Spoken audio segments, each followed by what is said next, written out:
জামালপুরের ইসলামপুর উপজেলার ৪ নং সাবধরি ইউনিয়নের কটাপুর বাজার কোদালধোয়া থেকে রাজারপুর রায়েরপাড়া পর্যন্ত যমুনা নদীটির দক্ষিণ পয়েন্টে ভয়াবহ ভাঙন রোধের দাবিতে মানববন্ধন অনুষ্ঠিত হয়েছে।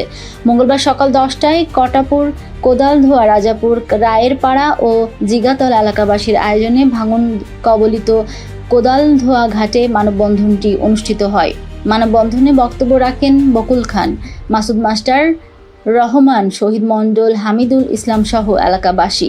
বলেন, সাবধরি কটাপুর ভায়া কোদালধোয়া হয়ে আড়াইমারি পর্যন্ত 2 কিলোমিটার এলাকায় যমুনা ভাঙন তীব্র আকার ধারণ করেছে। নদী ভাঙনে ঘরবাড়ি, ফসলি জমি নদীগর্ভে চলে যাচ্ছে। ভাঙন রোধে এখনই প্রয়োজনীয় ব্যবস্থা না নিলে সাবধরি ইউনিয়নের কটাপুর, কোদালধোয়া, দক্ষিণ কোদালধোয়া, আড়াইমারি, জিগাতলা, ভাঙাবাড়ি সহ 5টি গ্রামে 6টি শিক্ষা প্রতিষ্ঠান, 2টি ঈদগাহ মাঠ, ব্রিজ কালভার সহ 20,000 মানুষের চলাচল, বসতবাড়ি, হাজার হাজার একর ফসলি নদীগর্ভে চলে যাচ্ছে। তাই এলাকাবাসী ভাঙন রোধে ইসলামপুর উপজেলা প্রশাসন, পানি উন্নয়ন বোর্ডের নিকট জরুরি ভিত্তিতে প্রয়োজনীয় ব্যবস্থা নেওয়ার দাবি জানিয়েছেন।